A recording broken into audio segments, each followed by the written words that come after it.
Amen. Hallelujah. Praise the Lord. எசேக்கியேல் 16 அதிகாரம் 8 வசனம். உனக்கு ஆணையிட்டு கொடுத்து உன்னோடு உடன்படிக்கை பண்ணினேன் என்று கர்த்தராகிய ஆண்டவர் சொல்லுகிறார். இவ்விதமாய் நீ என்னுடையவளானாய். அப்ப கர்த்தர் சொல்றார், நான் உனக்கு ஆணையிட்டு கொடுத்து உடன்படிக்கை பண்ணி உடன்படிக்கை பண்ணி உன்னை என்னுடையவளாய் நான் மாற்றிக்கொண்டேன். அல்லேலூயா.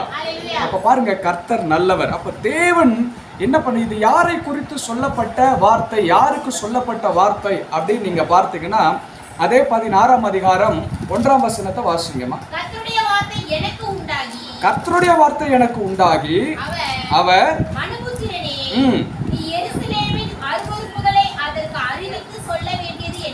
அப்ப யாருக்கு சொல்லப்படுற வார்த்தை இது? எருசலேமுக்கு சொல்லப்படுகிற வார்த்தை. எருசலேமை பார்த்து கர்த்தர் சொல்லுகிறார், நீ உன்னை நான் உன்னோடு உடன்படிக்கை பண்ணனேன், நான் உனக்கு ஆணையிட்டு கொடுத்தேன், இவ்விதமாய் நீ என்னுடையவளாய் மாறினாய். ஆனா இதை சொல்லுகிறப்ப கர்த்தர் ஒரு காரியத்தை சொல்லுகிறார். நீ அந்த எருசலேம் பட்டணம் இஸ்ரவேல் தேசத்திற்குள்ளதான் இருக்கு. நல்லா கவனிக்கிறீங்களா? அல்லேலூயா சொல்லுங்க. அந்த இஸ்ரவேல் தேசம் என்பது ஒரு மிகப்பெரிய தேசம். அந்த தேசத்துல எருசலேம் பட்டணம் ஒரு முக்கியமான தலைநகர பட்டணம். அப்ப தேவன் இந்த பட்டணத்தை குறித்து சொல்லுகிறார், நீ எப்படி இருந்த தெரியுமா, உன்னுடைய முன் வாழ் நாட்கள் எப்படி இருந்தது, இப்ப நீ எப்படி இருக்கிற அப்படின்னு சொல்றார். அப்ப கர்த்தர் தன் பிள்ளைகளுக்கு ஒவ்வொருவருக்கும் ஒரு எல்லைகளை குறிக்கிறார். இப்ப உங்களுக்கு கூடலூர் பகுதியில ஒரு எல்லையை குறிக்கிறார், எனக்கு ஆயந்தூர் பகுதியில் ஒரு எல்லையை குறிச்சிருக்கிறார். நாம் வாழ்வதற்கு எதை குறிக்கிறாரா? ஒரு எல்லைகளை குறித்து கர்த்தர் வைக்கிறார். இப்போ இந்த இஸ்ரவேல் தேசம், இந்த எருசலேம் பட்டணம் உள்ள இஸ்ரவேல் தேசம் தேவன் யாருக்கு கொடுத்தார் தெரியுங்களா? யாருக்கு கொடுத்தார்? இஸ்ரவேல் ஜனத்திற்கு கொடுத்தார். அதை முதல்ல யாருக்கு வாக்கு பண்ணினார்? ஆபிரகாமுக்கு வாக்கு பண்ணினார். எல்லாம் சொல்லுங்க, யாருக்கு வாக்கு பண்ணினார்? ஆதியாகமம் 12 அதிகாரம் 1 முதல் 5 வசனங்கள். ஆபிரகாமுக்கு தேவன் வாக்கு பண்றார் பாருங்க. 12:1-5 வாசிங்கம்மா. ஆதியாகமம் எடுக்கிறதுக்கே இவ்வளோ லேட்டா? புது பைபிள்னா அடிக்கடி படிக்கணும் பைபிளை. கர்த்தர் ஆபிரகாமை நோக்கி, உன் தேசத்தையும் உன் இனத்தையும் உன் தகப்பனுடைய வீட்டையும் விட்டு புறப்பட்டு நான் உனக்கு காண்பிக்கும் தேசத்திற்கு போ. பாருங்க, நல்லா கவனிங்க. கர்த்தர் சொல்றாரு, ஆபிரகாம் எங்கோ ஒரு ஊர் என்ற கல்தேயர் பட்டணத்திலே இருக்கிறார். அங்க இருக்கிற ஆபிரகாமை பார்த்து கர்த்தர் சொல்றாரு, நீ வா, உன் இனத்தாரை விட்டு உன் தகப்பன் தாயை விட்டு இந்த தேசத்தை விட்டு நான் காண்பிக்கிற தேசத்திற்கு நீ போ. நான் உன்னை பெரிய ஜாதியாக்கி உன்னை ஆசீர்வதித்து உன் பெயரை பெருமைப்படுத்துவேன், நீ ஆசீர்வாதமாய் இருப்பாய். பாருங்க, தேவன் இதே வார்த்தைகளைத்தான் என்ன பண்றார்? அடுத்தது மோசேயினிடத்திலும் சொல்லி அந்த இஸ்ரவேல் ஜனங்கள் அடிமைப்பட்டு போன பிறகு அவங்களை மீட்டு கொண்டு வரும்படி மோசேயிடத்திலும் இதே வார்த்தைகளை சொல்லுகிறார். பாருங்க, என்னாகமம் 13 அதிகாரம் 1 வசனத்தை வாசிங்க. 185வது பக்கம் நினைக்கிறேன். 13:1. கர்த்தர் மோசேயை நோக்கி, நான் இஸ்ரவேல் புத்திரருக்கு கொடுக்கும் கானான் தேசத்தை சுற்றி பார்க்கும்படி நீ நல்லா கவனிங்க. தேவன் ஆபிரகாமை அழைத்து, நான் உனக்கு ஒரு தேசத்தை கொடுப்பேன், உன் சந்ததி அதை சுதந்தரித்துக் கொள்ளுவார்கள் அப்படின்னு சொல்றாரு. இப்போ அந்த சந்ததி 400 வருஷம் அடிமைப்பட்டு கிடக்கிறது. அந்த சந்ததியை விடுதலையாக்கி கொண்டு வருகிற பொழுது, விடுதலையாக்கி கொண்டு போறப்ப மோசேயின் மூலமாய் விடுதலையாக்கி கொண்டு போறார். இப்ப தேவன் சொல்றார் மோசேயை பார்த்து, மோசே, நான் உங்கள் முற்பிதாக்களாகிய ஆபிரகாமுக்கு ஒரு வாக்கு பண்ணினேன், அந்த தேசத்துக்கு என் ஜனத்தை கொண்டு போயிட்டு கொண்டிருக்கிறேன். நீ என்ன பண்ணு, ஒரு மொத்தம் எத்தனை கோத்திரம் இஸ்ரவேலுக்கு? 12. எத்தனை கோத்திரம் எல்லாம் சொல்லுங்க? அந்த 12 கோத்திரத்தின் பிள்ளைகள் தான் முழு இஸ்ரவேல் ஜனங்கள். அப்ப தேவன் ஒரு கோத்திரத்துக்கு ஒரு மூப்பர் வீதம் நீ என்ன பண்ண, ஆட்களை அனுப்பு, அவங்க போய் தேசத்தை சுத்தி பார்த்துட்டு வரட்டும், அது எவ்வளவு நல்ல தேசம் அப்படின்னு சொல்லிட்டு. அப்ப இந்த தேசம் இவர்கள் போய் சுற்றி பார்த்து விட்டு அந்த தேசத்தை குறித்து ரிப்போர்ட் கொடுக்குறாங்க பாருங்க. 13 அதிகாரம் என்னாகமம் 23 வசனத்தை வாசிங்க. பின்பு அவர்கள் எஸ்கோல் பள்ளத்தாக்கு மட்டும் போய் அங்கே ஒரே குலையுள்ள ஒரு திராட்சை கொடியை அறுத்தார்கள். ஒரே குலையுள்ள ஒரு திராட்சை கொடியை அறுத்தார்கள். அதை ஒரு தடியிலே 2 பேர் கட்டி தூக்கி கொண்டு வந்தார்கள். நல்லா கவனிங்க, ஒரு திராட்சை கொலையை எத்தனை பேர் தூக்கிட்டு வராங்களா? 2 பேர் தடியில கட்டி தூக்கிட்டு வராங்களாம். அப்ப எவ்வளவு பெரிய திராட்சை கொலையா இருந்திருக்கும் பாருங்க. அடுத்தது 27ஆம் வசனம். மாதுள பழங்களும் அத்தி பழங்களும் சிலவற்றை கொண்டு வந்தார்கள். 27ஆம் வசனம்.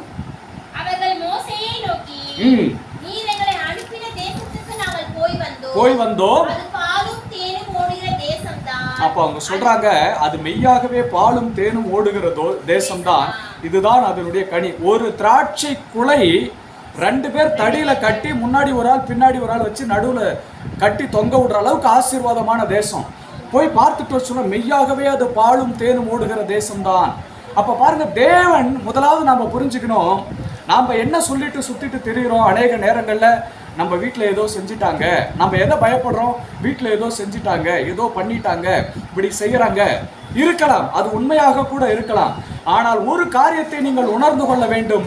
தேவன் கொடுக்கிற எல்லைகள், தேவன் நீங்கள் வாழும்படி நியமித்து கொடுத்த எல்லைகள், உங்க வீடு, இது தேவன் உங்களுக்குன்னு எழுதி கொடுத்தது.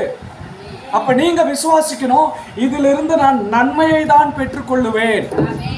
தீமை வருதுன்னா அங்க வேற ஏதோ காரியம், கர்த்தருக்கு பிரியமில்லாத காரியம் இருக்குதுன்னு அர்த்தம். அதை குறித்து தான் நம்ம இந்த நாள்ல பார்க்க போறோம். சரி, அதே போல 14ஆம் அதிகாரம் 7 முதல் 8 வசனங்களை வாசிங்க. யோசுவா காலேப் என்ன சொல்லுகிறார்?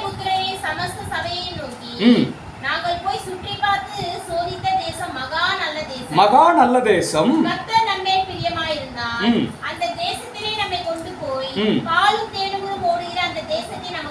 அப்ப யோசுவாவும் காலேபும் சொல்லுகிறார், அது மகா நல்ல தேசம், கர்த்தர் நம்மேல் பிரியமாய் இருந்தால் அதை நமக்கு கொடுப்பார். அல்லேலூயா. அப்ப பாருங்க, இப்படிப்பட்ட ஆசீர்வாதமான தேசம்தான். அது மாத்திரமல்ல, எசேக்கியேல் 20ஆம் அதிகாரம் 6ஆம் வசனத்திலே எப்படியாய் சொல்லுகிறது, தேவன் தன் ஜனத்திற்கென்று பார்த்து வைத்த தேசமா. அப்படின்னு என்ன அர்த்தம்? அவர் பார்த்து பார்த்து வச்சாரா அந்த தேசத்தை, முன் குறித்த தேசம். அப்ப இன்றைக்கு நாம என்ன இதுல புரிஞ்சுக்கணும், இப்படி தேவனால் முன்குறிக்கப்பட்ட தேசம், பாலும் தேனும் ஓடுகிற தேசம். ஆனா கர்த்தர் அதை என்ன சொல்றாரு, இப்போ அந்த தேசம் எப்படியா இருக்குதுன்னு இப்ப கர்த்தர் எதோட ஒப்பிடுறாருன்னா, எசேக்கியேல் 16ஆம் அதிகாரம் 3ஆம் வசனத்தை வாசிங்க. எசேக்கியேல் 16:3.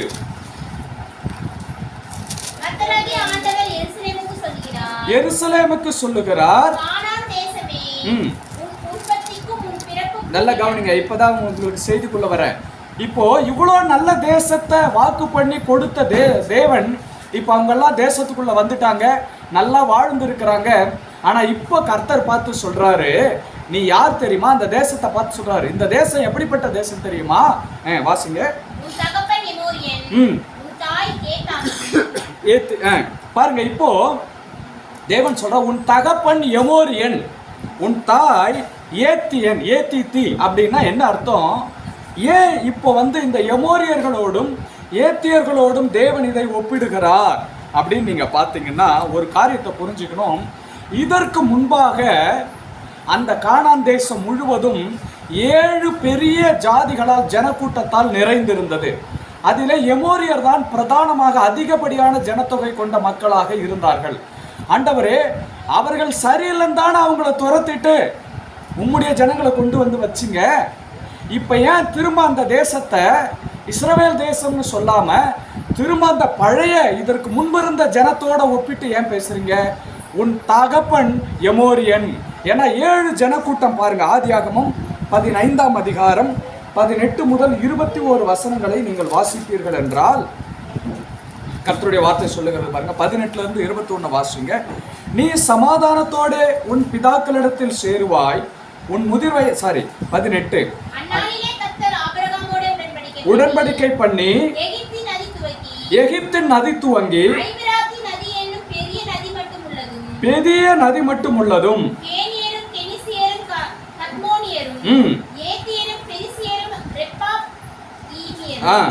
எமோரியரும் கானானியரும் கிர்காசியரும் எபூசியரும் என்பவர்கள் இருக்கிறதுமான.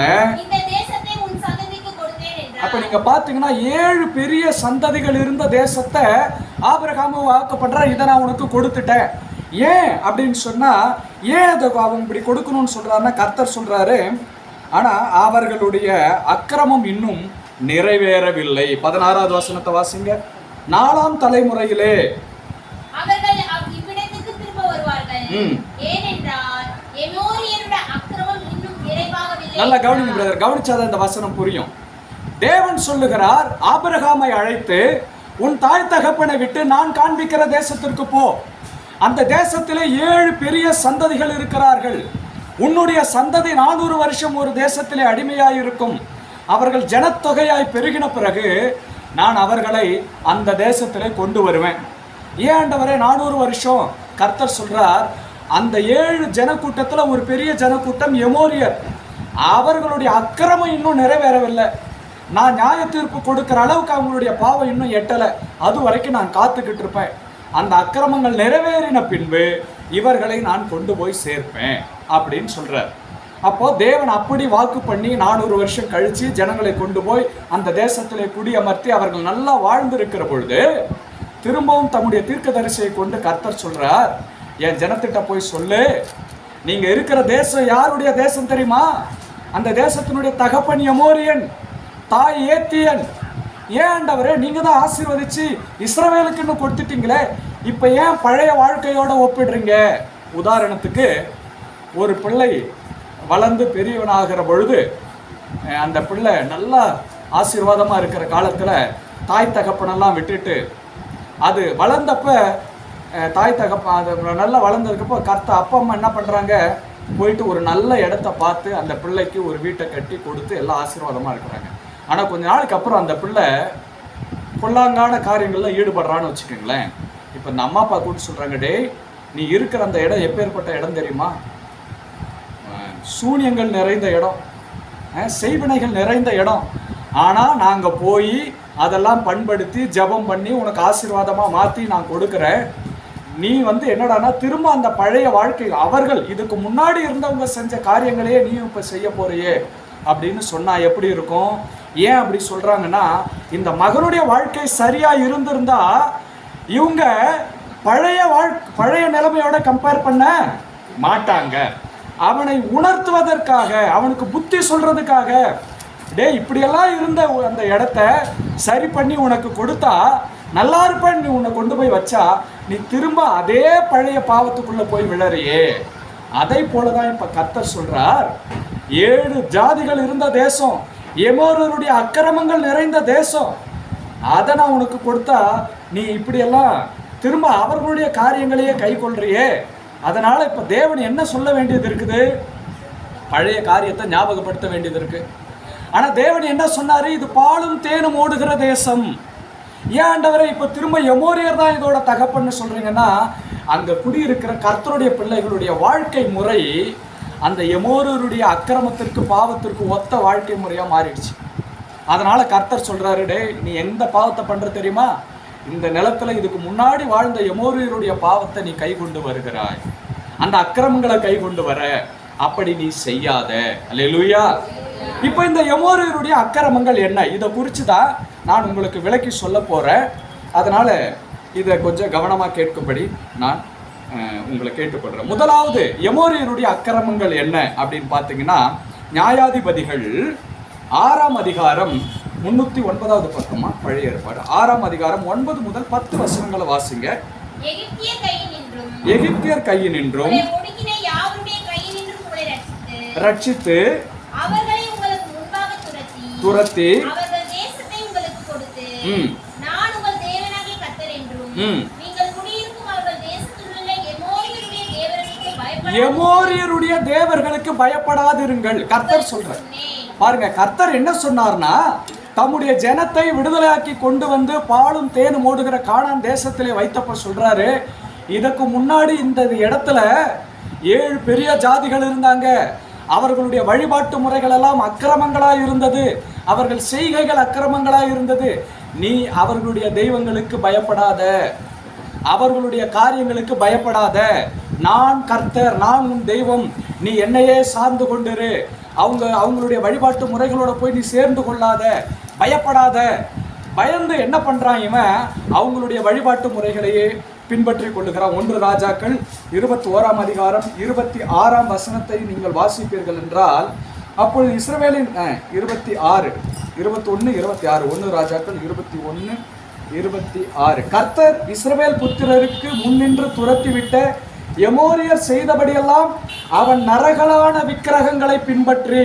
மகா அருவருப்பாய் நடந்து அப்ப பாருங்க, கர்த்தருடைய பார்வையிலே விக்கிரக ஆராதனை என்பது மகா பெரிய அருவருப்பு. எப்படி அருவருப்பா? மகா பெரிய அருவருப்பு. பாருங்க, இந்த பூமியிலே 303 தேவர்கள், அப்படிப்பட்ட காரியங்கள்லாம் இருக்குது. உண்மைதான் அது. அவர்கள்லாம் யாருன்னு பார்த்தீங்கன்னா விழுந்து போன தூதர்கள்.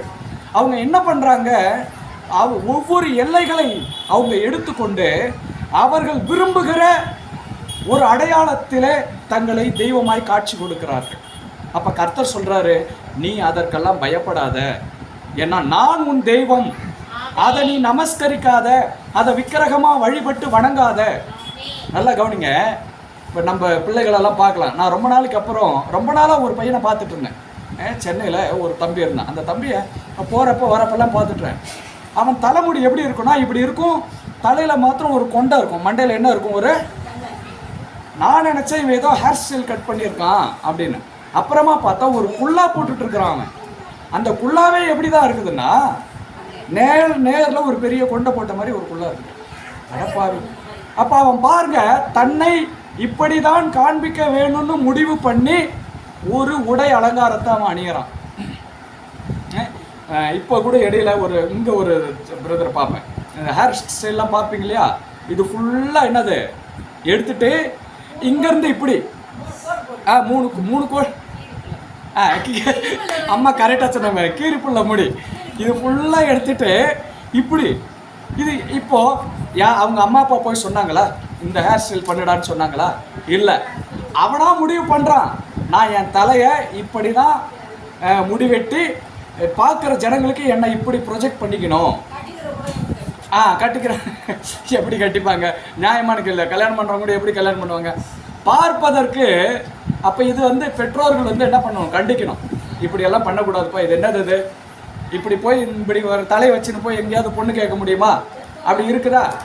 பாருங்க, இப்படி ஃபுல்லாக இந்த இடம் ஃபுல்லாக எடுத்துட்டு நடுவில் இருந்து பின்னாடி மாத்திரம் ஒரு கோடு, ஒரு அணில் வாழை, அம்மா சொன்ன மாதிரி கீரிப்புள்ள தலை மாதிரி அப்படி கடுக்கு போட்டுறாங்க. ஏதோ பண்ணிக்கிறாங்க. இதை யார் சொல்லி கொடுக்கறது? அவனா நியமிச்சு பார்த்து தான் விருப்பப்படுற ரூபத்தில் தன்னை மாற்றிக்கொள்ள விரும்புகிறான். அப்படிதான் இந்த எமோரியர்களுடைய தெய்வங்களும் பல தெய்வங்கள் இருந்தது. அவைகள் தான் இப்போ நம்ம இந்தியாவில் எடுத்துங்க, பல தெய்வ உருவங்கள் இருக்கிறது. இப்போ தெய்வம்னா ஒன்றுன்னு வச்சுக்கலாம். சரி, ஒரு இஸ்லாமிய மதமோ ஏதோ ஒரு மதத்திற்கும் ஒரு தெய்வ வழிபாடு வச்சுங்க. ஆனால் ஒரு தெய்வமாக இருக்குது, பல தெய்வங்கள் இருக்கிறது. கிறிஸ்துவத்தில் எடுத்துக்கோங்களேன், இயேசு ஒருவர் தான் தெய்வம். இதுதான் வேதம் சொல்லுகிறது. ஆனால் புனிதர்கள் வழிபாடு எங்கேருந்து வருது? இவங்களா உருவாக்கி கொள்றது. இந்த புனிதருக்கு ஒரு கோவில், அந்த புனிதருக்கு ஒரு கோவில், காவல் தெய்வம். அந்த கோவிலுக்கு மேலே ஒரு மாடத்தை வச்சு அந்த புனிதருடைய சிலையை வச்சிருவாங்க. இந்த புனிதர் தான் இந்த ஊரையே காக்கிறாரு. அப்போ இயேசு கிறிஸ்துக்கு அந்த ஊரில் என்ன வேலை இருக்குது?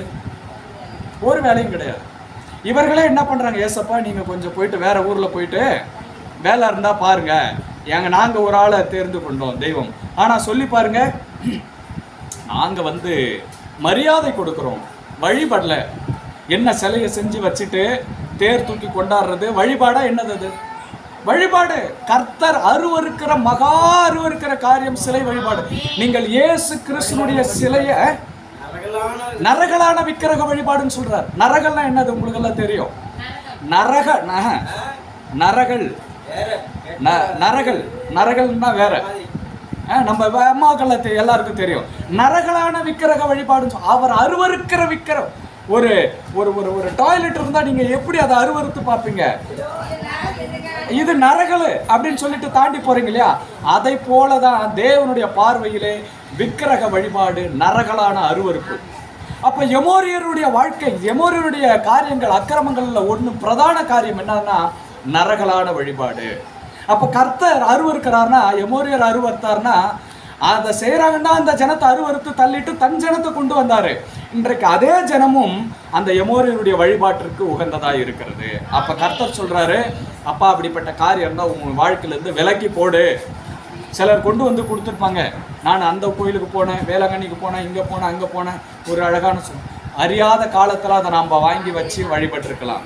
ஆனால் என்றைக்கு சத்தியம் தெரிஞ்சதோ இது தேவனுடைய பார்வையில் அருவருப்பு, எடுத்து வச்சிடணும். அது நான் ரட்சிக்கப்பட்ட பண்ணப்போ முதல் காரியம் என்ன தெரியுங்களா? எங்கள் வீட்டுக்கு வந்து இருந்த எல்லா ஃபோட்டோ படம் சுருபத்தெல்லாம் எடுத்து ஒரு சாக்கில் போட்டு மூட்டை கட்டி கொண்டு போய் ஒரு பாழடைஞ்ச கிணத்துல தூக்கி போட்டு வந்தேன். எங்கள் அப்பா திட்டாரு, டே என்னடா சிறுப்புள்ள பயம் அறியாமல் பண்ணுற, நான் தெய்வத்தை வழிபடுறேன், நம்ம வீட்டில் இது இருக்கக்கூடாது, எல்லாத்தையும் மூட்டை கட்டினேன். எனக்கே ஆரம்பத்தில் ஒரு அச்சம், ஒருவேளை மாதா கோச்சிப்பாங்களா, அந்தோனியார் கோச்சிப்பாங்களா? இல்லை, அவங்களுக்கெல்லாம் ரொம்ப சந்தோஷம். அல்லேலூயா. ஏன் அந்த அன்னை மரியாளும் அந்த புனிதர்களும் எப்படி ஒரு உயர்ந்த ஸ்தானத்தை பெற்றாங்கன்னா, இயேசுவை அவர்கள் வழிபட்டார்கள், இயேசு கிறிஸ்துவை பின்பற்றி நடந்தார்கள். ஆனா நாம இன்னைக்கு யாரை பின்பற்றி நடக்கிறோம்? இயேசுவை பின்பற்றி நடக்கணும். இயேசுக்கும் பாரு, புனிதர்களுக்கும் பாருன்னா பிசாசு உள்ள வந்து உட்காந்து டான்ஸ் ஆட ஆரம்பிச்சிருவான். அல்லேலூயா. அப்போ நிறைய பேருக்கு, அப்போ நீங்கள் இயேசு தான் வழிபடுறீங்களே, நீங்கள் எல்லாத்துலேயும் பர்ஃபெக்டாக இருக்கிறீங்களா? இல்லை. 100% நாம் பர்ஃபெக்டாக இருக்கிறோமா? இல்லை. இன்னும் அங்கங்கே சில தவறுகள் இருக்கலாம். ஆனால் வெளியரங்கமான நரகலான விக்கிரக வழிபட்டு நான் வெளியே வந்துட்டேன். கர்த்தர் நம்மளை விடுதலை ஆக்கிட்டாரு. பாருங்க, எந்த காலத்திலும் விக்கிரக வழிபாடு சாபத்தை கொண்டு வரும். அறியாத காலத்தில் கர்த்தர் விட்டுருவாரு. சத்தியம் தெரிஞ்சு ஒரு மனுஷன் துணிகரமா விக்கிரக வழிபாட்டுக்குள்ள போனா கர்த்தர் அந்த மனிதனை விடுதலையாக்குவது மிக கடினம், மிக மிக கடினம். அதனால எச்சரிக்கையாக இருங்கள். அப்ப பாருங்க, முற்றிலும் அது நீக்கப்பட வேண்டிய ஒரு காரியம். அப்ப தேவன் சொல்றார், ஏன் எமோரியரோட ஒப்பிடுறார்? அந்த ஜனங்கள் இதை பண்ணாங்கன்னு தான் அவங்கள துரத்திட்டு நான் உன்னை கொண்டு வந்து வச்சேன். நீ இப்ப எதை தான் பண்ற? அதே வழிபாட்டை தான் பண்ற. இன்னொரு பெரிய விக்கிரகம் எது தெரியுமா? ஊழியக்காரங்களே விக்கிரகமா மாத்துருவாங்க. எங்க பாஸ்டர் பெரிய அவர் மாதிரி வராதுங்க, பாஸ்டர் விக்கிரகமா மாத்தாதீங்க, ஊழியக்காரங்களை விக்கிரகமா மாத்தாதீங்க. மாறாக அவங்களுக்காக ஜெபம் பண்ணுங்க. அல்லேலூயா. அவங்களுக்காக கர்த்தரை ஸ்தோத்திரிங்கள். ஆமாங்க, எங்க ஊழியக்கார் எல்லாருக்காகவும் ஜெபிப்பார், நல்லா இருப்பார். ரைட், ஓகே, ஸ்தோத்திரம், அவ்வளவுதான். எங்க ஊழியக்கார் ஜெபிக்கிறார், ஆமா ஜெபிச்சாரு, நல்லதுதான். ஆனால் தேவனுக்கு மேல ஊழியக்காரன் அல்ல. ஊழியக்காரனும் விசுவாசியும் இயேசுவுக்கு ஊழியம் செய்கிறவர்கள். அல்லேலூயா. உங்களுக்கு இயேசுதான் கர்த்தர், எனக்கும் இயேசுதான் கர்த்தர். உங்களுக்கு இயேசுதான் தகப்பன், எனக்கும் இயேசுதான் தகப்பன். நாம் எல்லாரும் ஒரே தகப்பனுடைய பிள்ளைகளாய் இருக்கிறோம். ஊழியக்காரனை நீங்க தேவனுக்கு மேல வச்சாலும் அது விக்கிரக ஆராதனை தான். தேவனுடைய இடத்துல எதை வச்சாலும் அது விக்கிரக ஆராதனை தான். சிலர் சொல்லுவாங்க, என் புள்ளனா எனக்கு அவ்வளோ உசுறு, நான் என் பிள்ளைக்காக எதை வேணா செய்வேன். அப்படியாப்பா, நல்லது. இயேசுக்காக போய் 4 பேர்கிட்ட இயேசு நல்லவர்னு ஊழியம் செய்ய ஒரு வார்த்தை சொல்லு, ஏதாவது என்னை பற்றி நினச்சிப்பாங்க. அதை செய்ய முடியல, புள்ள பெருசாயிடுதா அப்படின்னா என்ன அர்த்தம்? புள்ளையை நேசிக்க வேணான்னு சொல்லலை கர்த்தர். ஆனால் கர்த்தருக்கு மேலாக அல்லது கர்த்தருடைய ஸ்தானத்தில் யாரையுமே நீங்கள் என்ன பண்ணக்கூடாது. நான் வேணா சொல்கிறேன், டெஸ்ட் பண்ணி பாருங்க. கர்த்தருடைய ஸ்தானத்தில் நீங்கள் யாராவது கொண்டு வச்சிங்கன்னா ஒரு நாள் அவங்களே உங்களுக்கு விரோதமாக திரும்புவாங்க, அவங்களே உங்களுக்கு துரோகம் பண்ணுவாங்க, அவங்களே உங்களை வந்து ஏமாற்றுவாங்க, நீங்கள் அவங்க மனசை சுக்குநூறாக உடைச்சிருவாங்க. அதனால தான் கர்த்தர் நான் அனுபவத்திலிருந்து சொல்கிறேன், கர்த்தருடைய ஸ்தானத்தில் ஒருவரையும் கொண்டு வந்து வைக்காதிருங்கள். கர்த்தரே எல்லாருக்கும் எல்லாவற்றிலும் பெரியவராக இருப்பார். கர்த்தர்னா வேற யாரும் இல்லை, நம்ம ஏசப்பா தான் நம்ம கர்த்தர்னு சொல்றோம். அல்லேலூயா. அப்போ முதலாவது எமோரியருடைய அக்கிரமங்கள்ல ஒன்று விக்கிரக ஆராதனை, விக்கிரக வழிபாடுகள். இரண்டாவது அவர்களுக்குள்ள காணப்பட்ட ஒரு காரியம் என்னன்னா குழந்தை பலி, நரபலி. குறிப்பா அவங்களுக்குள்ள இருந்த காரியங்கள்லாம் பார்த்தீங்கன்னா நீங்க பாருங்க, லேவியராகமம் 18ஆம் அதிகாரம் 21ஆம் வசனம், பழைய ஏற்பாடு 150வது பக்கம். நீ உன் சந்ததியில் யாரை ஆகிலும், அதாவது கானானிய தெய்வமாகிய மோலேக்குக்கு தீக்கடக்க பண்ண இடம் கொடாதே. தீக்கடக்கிறதுனா என்னன்னா, தீயில கொண்டு போய் பலிபீடத்தை கட்டி குழந்தைய அந்த தெய்வத்துக்கு பலியா தீயில ஒப்பு கொடுத்துருவாங்க. அது எவ்வளோ பெரிய கொடூரமான பாவம். அது அந்த தெய்வம் அந்த பலி கேட்குது. கொஞ்ச நாளைக்கு அப்புறம் அப்படியே மாறி மாறி இப்போ இந்தியாவில் அது எப்படி வந்துருச்சு தெரியுங்களா? நெருப்பை கொட்டிட்டு நெருப்புல என்ன பண்றது, குழந்தைங்களை பண்றாங்களா இல்லையா? நெருப்புல மாலை போட்டுக்கிட்டு ஓடுறாங்க, மனுஷன் ஓடுறான், குழந்தைகளை ஓட விடுறாங்க, நெருப்பு மெரிக்க. இது எங்க இருந்து வருது? இந்த எமோரியருடைய தெய்வத்தின் பழக்க வழக்கங்கள்ல இருந்து வருது. கர்த்தர் சொல்றாரு, அதை பண்ணாத, நான் உனக்கு பிள்ளைய கொடுத்தேன், நீ ஏன் சாயலிலும் ரூபத்திலும் உண்டாக்கப்பட்டிருக்கிறாய், என்னுடைய ஜீவ சுவாசத்தை நான் உனக்குள்ள வச்சிருக்கிறேன். நீ என்ன போல இருன்னு நான் உனக்கு சொல்றேன். ஆனா நீ என்ன பண்ற? கொண்டு போய் பிள்ளைக்கு காதை குத்துற, நாக்கில் குத்துற, பின்னாடி குத்துற. அதுக்கான பிள்ளையை கொடுத்த கர்த்தர் கேட்கிறார், அதுக்கான பிள்ளையை கொடுத்த நீ எனக்கென்று வள. நல்லா கவனிங்க. ஒரு பக்கம் இந்த உலகத்திலே வழிபடுகிற தெய்வங்கள் பலிகளை கேட்கிறது.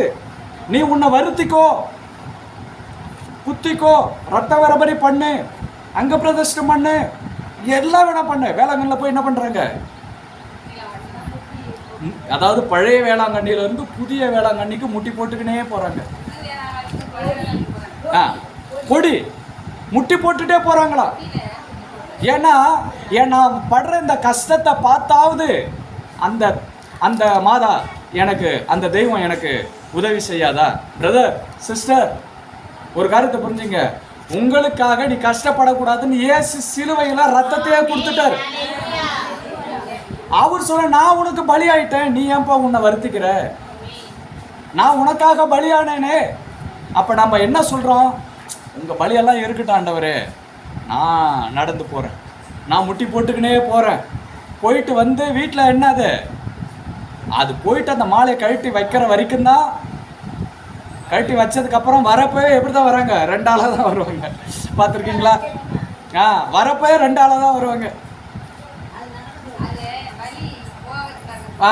வழி போகிறதுக்காக மருந்து குடிக்கிறாங்க. பாருங்க, அம்மா கரெக்டாக சொல்கிறாங்க. கர்த்தருக்கு ஸ்தோத்திரம்.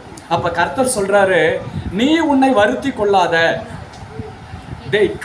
இயேசுவை விசுவாசிக்கிற பிள்ளைகள் செய்கிற ஒரே காரியம் என்ன தெரியுங்களா?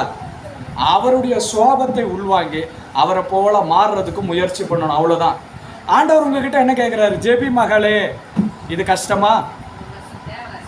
ம் ம் ம் ம் ம் நடக்க முடியல. ம் ம்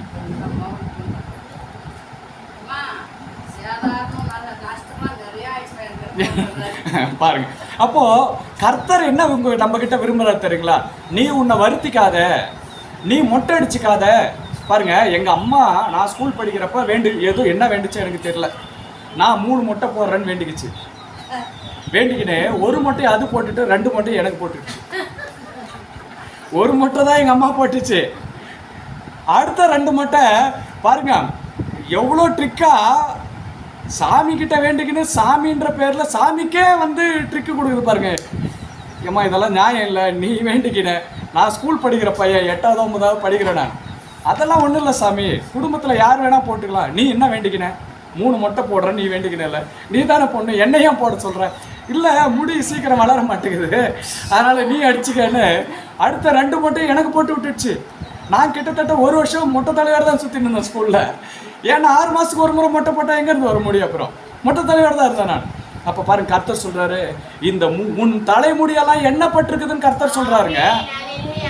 நீ ஏன் போய் நேர்ந்துக்கிட்டு மொட்டை அடிச்சுக்கிறீங்க? தேவன் அதை விரும்பலை. நீங்கள் வேளாங்கண்ணிக்கு போனாலும் வேறு எங்கே போனாலும் கர்த்தர் அதை விரும்பவில்லை.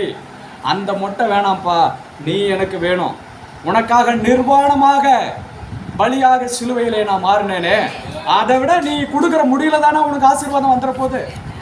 உனக்காக கைகளிலும் கால்களிலும் ஆணிகள் அடிக்கப்பட்ட ரத்தம் சிந்தனே, அதை விட நீ முட்டி போட்டு நடந்து வந்து ஜெபிக்கிற ஜெபத்திலே உனக்கு அற்புதம் வந்துட போகுது. இந்த சத்தியம் தெரியாத வரைக்கும், இந்த விக்கிரக வழிபாட்டிலிருந்து விடுதலை பெறாத வரைக்கும், எவ்வளவு அபிஷேகத்தில் நிறைஞ்சு ஜெபிச்சாலும் கட்டில தான் இருப்பாங்க ஜனங்க. அல்லேலூயா. அது யாரா இருந்தாலும் சரி. ஆமா, பாருங்க, அப்படியெல்லாம் தெரியாதப்ப, ஏன்னா நம்ம அதை பக்தி வைராக்கியம் நினைச்சிட்டோம். ஆனா கர்த்தர் சொல்றாரு, உனக்காக நான் பலியாகி விட்டேன். நான் கொடுத்த பலியை விட ஒரு பலியை உன்னால கொடுத்துட முடியுமா? மனிதனுடைய ரத்தம் பாவமுள்ள ரத்தம். நம்ம பெரிய வெள்ளி அன்னைக்கு தியானிச்சோம் இல்லையா? ஆனால் அவருடைய ரத்தம் பாவம் இல்லாத ரத்தம். அவர் நமக்காக பலியானார். அப்ப அதனால கர்த்தர் சொல்றாரு, இன்னும் இதே வசனத்தை உபாகமம் 12ஆம் அதிகாரம் 29-32 நீங்க வாசிங்கன்னா வாசிக்க வேண்டாம், தெரியும். அப்ப கர்த்தர் சொல்றாரு, நீ செய்கிற எந்த பலிகளும் காணிக்கைகளும் தேவனுக்கு ஏற்புடையதாய் அல்ல. நீ உன்னை வருத்திக்காத, எந்த காலத்தை முன்னிட்டும் வருத்திக்காத. அப்போ ஒரு பக்கம் ஒரு தெய்வம் நீ உன்னை கிழிச்சிக்கோ, ரத்த வர பண்ணு, மொட்டை அடிச்சுக்கோ, குத்திக்கோ, எதேதோ சொல்லுது. இன்னொரு பக்கம் சொல்றாரு, உனக்காக நான் குத்தப்பட்டுட்டேன்ப்பா, உனக்காக நான் அடிக்கப்பட்டுட்டேன், நீ என்னை மாத்திரம் நோக்கி பார், என்னை விசுவாசி, அவ்வளவுதான். அல்லேலூயா. ஏசு எதை நம்ம கிட்ட எதிர்பார்க்கறது தெரியுங்களா? அவரை விசுவாசிப்பது, அவருக்கு நம்முடைய வாழ்க்கையை ஒப்பு கொடுப்பது, ஜெபிப்பது, மற்றவர்களிடத்துல இயேசு நல்லவர்னு சொல்றது. அல்லேலூயா. அப்ப நீங்க கேட்கலாம், இல்ல பிரதர் அங்க போய் வந்ததுக்கு அப்புறம் குழந்தை பிறந்தது, உண்மைதான், கர்த்தர் பார்க்கிறாரு, என் பிள்ளைக்கு சத்தியம் தெரியல, விட்டுற முடியுமா? ஆனா பக்தியா இருக்கிறான். வசனம் சொல்லுகிறது, பக்தி உள்ளவனை கர்த்தர் தனக்கென்று தெரிந்து கொள்ளுகிறான். பாருங்க, அம்மா கூட போன வருஷத்துல மாலை போட்டு நடந்து போனாங்க இல்லையாம்மா? அம்மா தான் சொல்றேன், நடந்து போனாங்க. ஆனா எங்க வந்து உட்கார வச்சிருக்கிறாரு? ஏன்னா அந்த பக்தியை கர்த்தர் கனப்படுத்துறார். அவங்க குறை சொல்றதுக்கு சொல்ல, அவங்களுக்குள்ள பக்தி இருக்குது. அந்த பக்தியை கர்த்தர் கனப்படுத்தி இன்றைக்கு வசனத்தை கேட்கும்படி வைத்திருக்கிறார். அதனால நீங்க ஒரு காரியம், குழந்தை வேணுமா கர்த்தர் கொடுப்பார், பிள்ளைக்கு திருமணம் நடக்கணுமா கர்த்தர் கொடுப்பார். அவர் எதிர்பார்க்கிறதா, என் மேல விசுவாசமா இரு மகளே.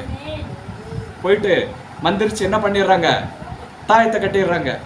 நாமளே ஒரு கட்டை என்ன பண்ணிடுறோம்? இதெல்லாம் எமோரியருடைய பாவங்கள். கட்டு இருக்கிற வரைக்கும் விடுதலை வராது. ஏன்னா கட்டை யார், நீயே போய் ஒரு கட்டை போட்டுக்கிட்டா 1000 பேர் கூடி ஜெபிச்சாலும் விடுதலை வராது. ஏன்? உனக்கு நீயே ஒரு கட்டை போட்டு வச்சிருக்கிற.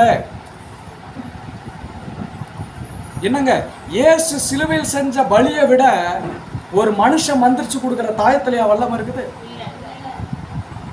கிடையவே கிடையாது. அந்த தகடே அவன் தான் கட் பண்றான்.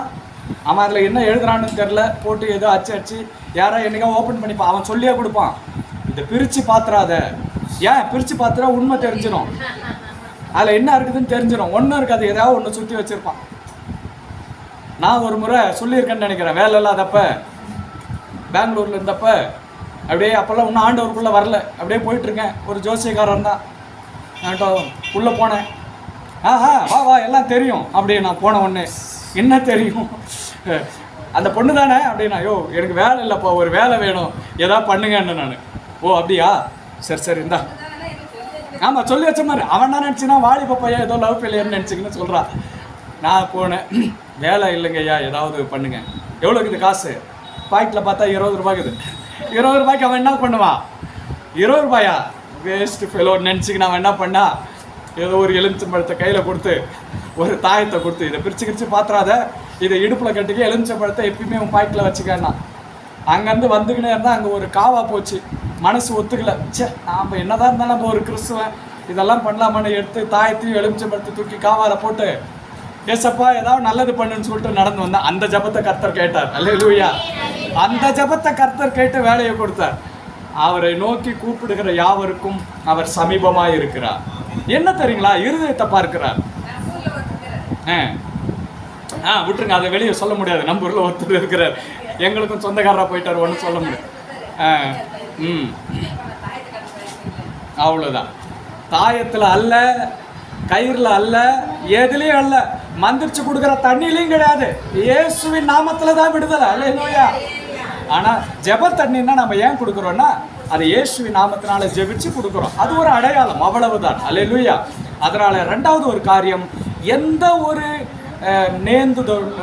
நேர்த்தி கடனோ எதுவும் நமக்கு விடுதலை வராது. தேவன் அருவருக்கிற காரியம். 3வது ஒரு காரியம் பாருங்க, பாலியல் ஒழுக்கக்கேடு.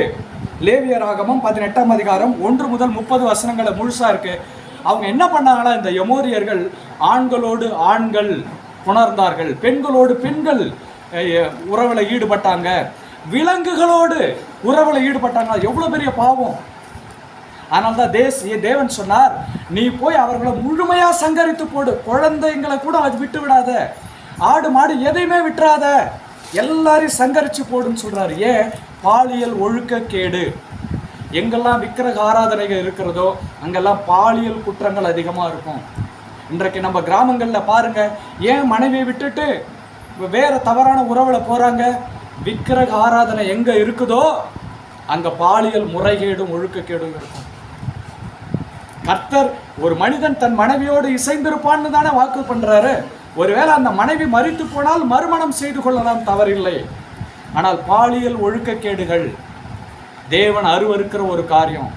இன்றைக்கு நம்ம குடும்பத்துல அப்படிப்பட்டவங்க யாராவது இருந்தா கூப்பிட்டு கண்டிச்சு சொல்லுங்க, இதை தேவன் அருவருக்கிறார், சந்ததி சந்ததியாய் சாபமாய் அது வரும், சந்ததி சந்ததியா சாபமா வரும். அவருக்கு ஹெல்ப் பண்ணுப்பார். சரி, ஓகே, எழுந்துச்சு. அப்ப பாருங்க, சந்ததி சந்தையா அந்த சாபம் வந்துடும். அதனால பாலியல் ஒழுக்க கேட்டுக்குள்ள போகக்கூடாது. 4வது ஒரு காரியம், மாந்திரிகங்கள். உபாகமம் 18ஆம் அதிகாரம் 9 முதல் 14 வசனங்கள். மாந்திரிகத்துல தான் இன்னைக்கு கிறிஸ்தவனானாலும் சரி, மற்ற யாரா இருந்தாலும் வாழ்க்கையே நம்பிக்கையே எதில் தான் இருக்குது? மாந்திரிகத்துல தான் இருக்குது, செய்வினையில தான் இருக்குது, மாந்திரிகத்துல தான் இருக்குது. அப்படி யாராவது ஒருவேளை உங்க வீட்டில் தெரியாத காலத்துல நாட்களில் எங்கேயோ போய் எதையோ வாங்கி வந்து கட்டிக்கிட்டு தொங்க வச்சிருந்தா விடுதலையை எதிர்பார்க்காதீங்க, வராது. என்ன பிரதர் அப்படி சொல்றீங்க? உண்மைதான் சொல்றேன். உங்க நம்பிக்கை அந்த அப்பெல்லாம் என்ன பண்ணுவாங்க, ஒரு படிகார கல் இருக்கும், இல்லை ஒரு தேங்காயை கட்டி. எங்க வீட்டில் கட்டினாங்கங்க. எங்க அம்மா அப்பா கிறிஸ்தவங்க தானே. நான் சின்ன பிள்ளையா இருக்கிறப்ப காணையில ஒரு பாய் இருந்தார், காணையில ஒரு பாய் இருக்கிறாரு. எங்க ஊரே போவோம் செவ்வாய்க்கிழமைனா காணைக்கு போயிட்டு பாய் கிட்ட போயிட்டு, என்ன விசுவாசம். அப்ப எப்படி இருக்கிறாங்க? இன்ன வரைக்கும் அப்படிதான் இருக்கும். ஏசப்பா எதுக்கு இருக்கிறாரு? அவன் மந்திரிச்சு கொடுக்குற தேங்காயில உனக்கு அற்புதம் வந்துடும்னா, எமோரியருடைய பாவங்கள் இதெல்லாம் தேவன் அருவருக்கிற பாவங்கள்.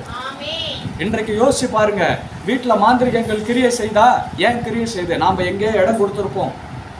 எதுக்கு? இந்த போல கை ஜோசியம் பார்க்கறதுக்கு, கிளி ஜோசியம் பார்க்கறதுக்கு. அவனே தெருவா சுத்தினா ஒரு கைக்கு பார்த்தா எவ்வளோ வாங்குறான். இப்போல்லாம் எவனும் வரமாட்டான், தெரிஞ்சு போச்சு இதெல்லாம் டூப்பு. 100 ரூபாய் ஒரு கிளி ஜோசியம் பார்த்தா 100 ரூபாய், 10 பேருக்கு பார்த்தான்னா 1000 ரூபாய். ஆமா.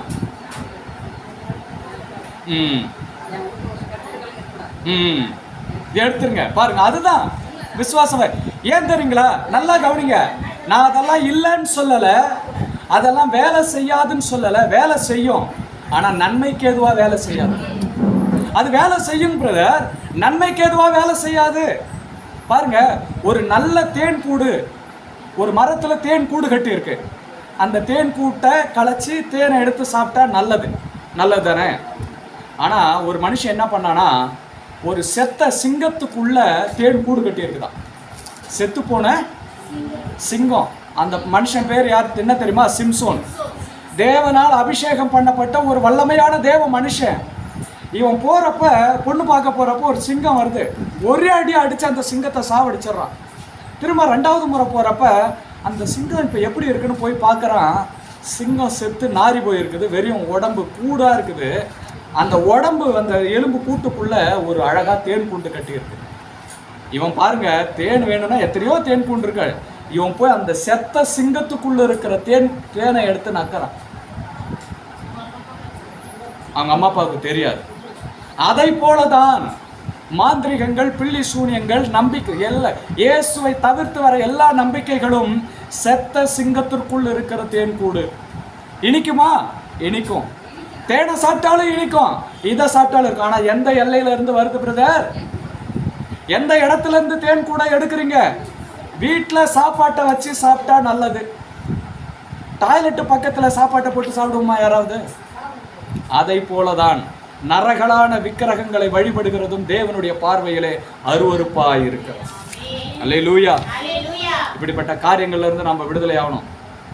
நீங்க ஆலயத்திற்கு வரலாம், ஜெபிக்கலாம், ஆனால் நான் சொன்ன இந்த விக்கிரக வழிபாடு தெய்வத்திற்கென்று நீங்க நேர்ந்து கொண்டு, சிலர் பாருங்க குழந்தையிலே இந்த சாமிக்குன்னு ஒப்பு கொடுத்துருவாங்க.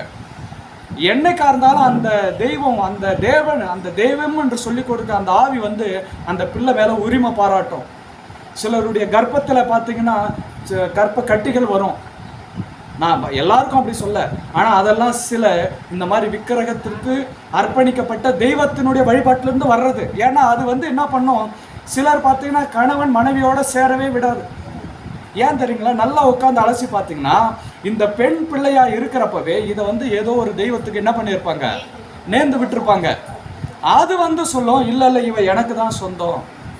ஆனால் கர்த்தர் நமக்கு வாக்குத்தத்தத்தில் என்ன சொன்னாரு? நான் உடன்படிக்கை பண்ணி நீ என்னுடையவளானாய், நீ எனக்கு சொந்தம் கர்த்தர் சொல்றாரு. ஆனால் நாம் என்ன பண்ணிடுறோம், பிள்ளைகளை கொண்டு போய் வேற தெய்வ வழிபாடுகளுக்கு ஒப்பு கொடுத்து பண்ணிடுறோம். அதனால என்ன ஆகுது, அந்த பிள்ளைகளுடைய வாழ்க்கையிலே பாதிப்பு, நன்மைகள் வர முடியவில்லை. அப்ப அதுக்கெல்லாம் ஜெபிச்சா வராது. அந்த ஆணி வேற பார்த்து குடுங்கி ஆணி வேற பார்த்து அதை வேர் பிடுங்கி எடுக்கணும், அந்த கட்டுகளை உடைக்கணும். எப்படி உடைக்கிறது? அறிக்கை பண்ணணும், இயேசுவே நான் உங்களை தான் விசுவாசிக்கிறேன், என் முன்னோர்கள் செய்த உடன்படிக்கை, நான் அறியாத காலத்துல என்னை வைத்து செய்த உடன்படிக்கைகள் எல்லாம் இயேசுவின் நாமத்திலிருந்து விடுதலையாவதாக, அந்த கட்டுகள் அறுக்கப்படுவதாக அப்படின்னு நீங்க சொல்லி தான் அந்த கட்டுகளை உடைக்க முடியும், அறுக்க முடியும். அப்பதான் விடுதலை வரும். அல்லேலூயா. அப்ப இந்த காரியங்கள் எல்லாம் நம்மளுடைய வாழ்க்கையில இருக்கிற வரைக்கும் விடுதலையை பார்க்க முடியாது. அப்ப நான் என்ன செய்யணும்? முதலாவது, சபைக்கு வருகிற நீங்கள் இதுல உறுதியா இருக்கணும். இனி நான் விக்கிரக வழிபாட்டிற்குள் போக மாட்டேன், எந்த தாயத்து மாந்திரிகத்து மேலேயும் என் நம்பிக்கையை வைக்க மாட்டேன், என் பிள்ளைகளையோ பேர பிள்ளைகளையோ அப்படிப்பட்ட தெய்வ நம்பிக்கைக்குள்ள நான் உட்படுத்த மாட்டேன், சாப்பாடு கூட விக்கிரகங்களுக்கு படைத்ததை நான் சாப்பிட மாட்டேன். ஒரு முடிவு எடுக்கணும் பிரதர், ஒரு முடிவு எடுக்கணும். தேனுன்னா மரத்திலிருந்து அழிக்கிற தேன் தான் நல்லது, செத்த சிங்கத்திலிருந்து வருகிற தேன் அது உகந்தது அல்ல. அதை சொல்ல பழகணும். அல்லேலூயா. எல்லாம் தித்திக்குதுன்னு அதை எடுத்து சாப்பிட முடியுமா? முடியாது. அந்த ஒரு உறுதியான உடன்பாட்டுக்குள்ள நீங்க வந்தீங்கன்னா பெரிய விடுதலையை கர்த்தர் கொடுப்பார். அல்லேலூயா. நம்ம எல்லாம் ஜெபிக்கலாமா? இந்த காரியங்களை வச்சு ஜெபிக்கலாம். இன்னைக்கு அப்படிப்பட்ட காரியங்கள், கட்டுகள் நம்ம குடும்பத்தில் இருந்தா இன்றைக்கு கர்த்தர் அவைகள் எல்லாம் உடைப்பார். அல்லேலூயா. நம்ம எல்லாம் ஜெபிக்கும்படி